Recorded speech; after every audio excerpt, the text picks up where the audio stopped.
Finally, the adults who are back in the room and the future of James Bond has been settled, so what? So if you're not aware, Barbara Broccoli and Michael G. Wilson from Eon Productions have surrendered control of the James Bond movie franchise to Amazon MGM Studios, who were the partners.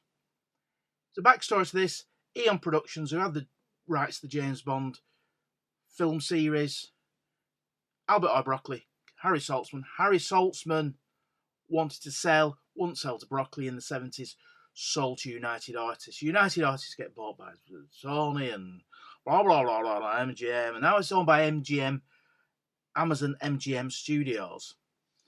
So the Broccolis years ago lost full control, but they've always remained creative control until today. The rumoured sum is $1 billion they've been given from Amazon. Billions? Which is not bad for inheriting the family firm, keeping it ticking over for a few decades and selling it on. I've no axe to grind with Barbara Broccoli and Michael G. Wilson. Look, Michael G. Wilson's 83, Barbara Broccoli's 64. They might want to do other things. They might not want to be schlepping around the world to film locations in what looks on the screen to be exotic locations, but probably not. Probably pretty hard work. So it's a whole new future for Bond, and everybody's had this say. The BBC's even got in touch with David Zaritsky. Yeah. To what he said with a pinch of salt. The Bond experience. Yes. Well done for buying a load of merchandise at auction. But this mixed experience, oh no, it's going to be terrible. Amazon are going to ruin it. Well, quite frankly, the film series has stunk for years. Since GoldenEye came out in, 95? 95? 95, whatever it was. Yeah, 95. They've not made many good films. To me, they've made 2 very good Bond films in 30 years. This is not a great return. Okay, they've been hugely financially successful and people have enjoyed them. I found them extremely poor the last few viewings, the last few outings for Bond. And it makes me think, was all this planned? Was the reason No Time to Die was literally the franchise killer? Has this been Eon's plan all along to get as much money as they can from Amazon MGM and walk into the sunset? If they have, good luck to you. But it's been quite amusing. And I take all this with even more pinch of salt than David Zaritsky says, that Broccoli's fallen out with Amazon and they call it content and they want to do this and that. Well, I think a lot of past caring, we just want to see a Bond film. We really do. What's that yellow thing in the sky? I haven't seen that for a while. Terrible weather it's been here recently in the UK. So, inactivity, delays, and some truly awful films.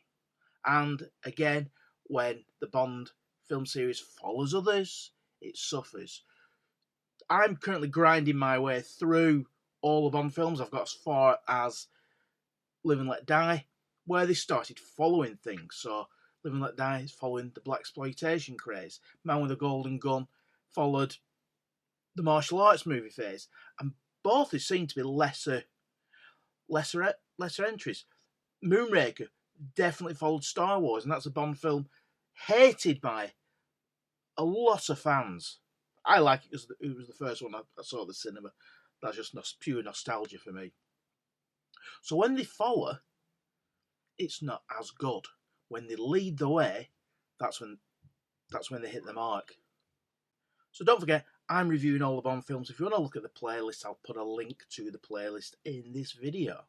So let's not look back. Let's look forward. Am I against a spin-off Bond series? Depends what it is. Don't forget that all the Bond films are an event. The publicity behind them is huge and they do very well at the box office. So as a money-making item, the films are very profitable. So I don't think they'll tamper too much with the motion picture experience. And as of late, you look at the Daniel Craig ones, and I like Daniel Craig as an actor. I think he seems a nice enough fella as well. Casino Royale was superb. Quantum of Solace is virtually unwatchable. Skyfall's overrated. Spectre is a bit more traditional Bond, but obviously steals a massive plot point from Austin Powers. And No Time to Die. All I can say is, thank God they shot the missiles in the end and the film could end. Talk about overlong, self-indulgence. It's interesting me I reviewed it just straight after I come back from the cinema to watch it, and I said I like the first.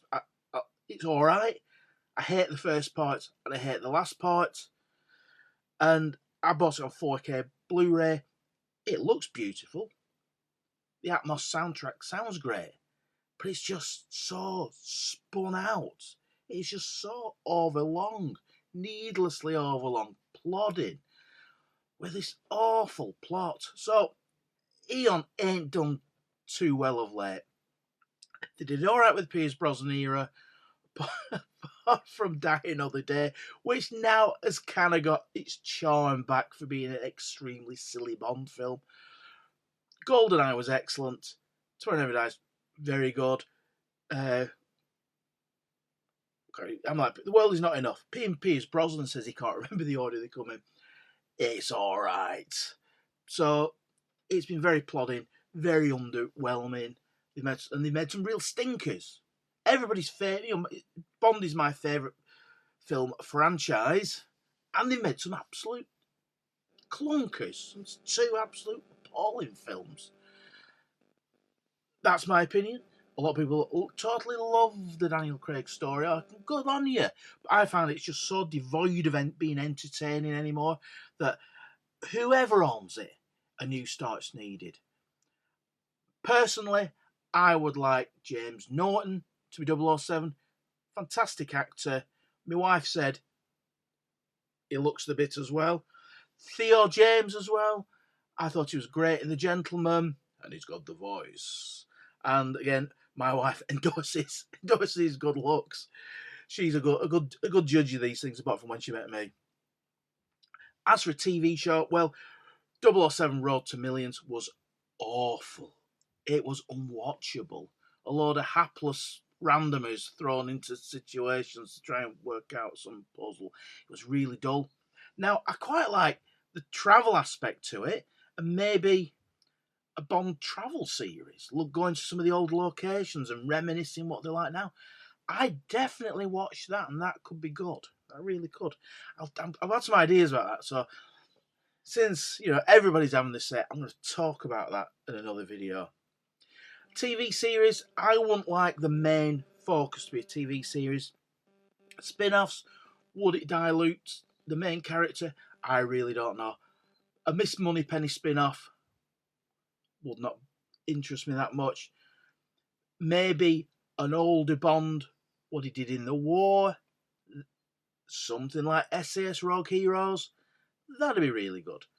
Maybe ramp up some of the Ian Fleming rumours, and it's still rumoured that some of the things that Ian Fleming organises and was involved in World War II will never see the light of day. They are so top super secret squirrel. Maybe something about Fleming. All right, we had the GoldenEye thing. Charles Dance once played him, and Jason Connery played him something else. There's a couple of Fleming spin-offs. Maybe something about Fleming. He was an interesting character. Would it translate into modern audiences? Would they go back and revisit the books, even though they've been re-released with some language sensitivities, which I'm totally against? Let's have them as the great man Ian Fleming wrote them. If you can't handle it, don't read them. Don't read them. Who knows? They probably don't have a producer yet. They don't even have an actor yet. But maybe next week someone will press the button at Amazon saying, right, Chris Nolan's directing, Theo James is James Bond, signed up for a 4-year contract. Who knows? Who knows? It just seems a big pot of potential revenue to be sat on and dormant and doing nothing. So maybe more has been done in the background. We don't know. I'm fairly optimistic about this because I couldn't have another measurable series of films like the Daniel Craig arc. And that's what you get when you follow things. They went and followed Jason Bourne. No, it's James Bond. James Bond should be leading. I want to see back a rather cruel, selfish, womanising, drinking, smoking 007 with a very cruel sense of humour. Sean Connery. Whoever's doing it needs to go back and watch Goldfinger. Toxin Home from Russia with Love and the Roger Moore films. I would not be opposed to a more entertaining Bond like good old Roger. And as I've said before on this channel, the Roger Moore films, whilst I don't think they're the best of the series, they're probably the ones I watch the most because it's like putting on a comfy pair of slippers and you can just sit there and watch it. So that's my bit on where James Bond wasn't going and might be going now. I don't know where it's going, but it's good news that something's happening. The worst case scenario for this would have been Eon just sit on it and say, no, we're not making a film. No. I don't know what contractual requirements they've got with Amazon, had with Amazon MGM regarding this. I'm not a lawyer. I'm not privy to information. I'm a fan. I love, James Bond as a character. Not of some of the recent films, but looking back at all the classics. Yeah. So there you go. James Bond will definitely return, and that can always be a good thing. At the end of No Time to Die, it did say James Bond will return, and I remember the hiatus between License to Kill and GoldenEye, and somebody said the only thing guaranteed is Cubby's promise that James Bond will return, and that felt like an awful long length of time. Those who were Bond fans back then it's like they're never going to make another film. Then we started up again and made GoldenEye, and it was a wonderful film. I think it was a real good old-fashioned Bond film. That's what we want back. Entertaining. It's supposed to be entertainment. It's not watching some self-pitying character. No Time to Die was an episode featuring Fathers for Justice, and I thought Daniel Craig would dress up in a Batman costume and climb on top of a town hall somewhere and shout at social services. If you're not in the UK, you'll not get that. You'll not get that bad joke. So there we go. James Bond will return. Thanks for watching. Watch some of my reviews for the last Bond films. I've put the playlist already in this video. I am going to do another video about the possible spin-off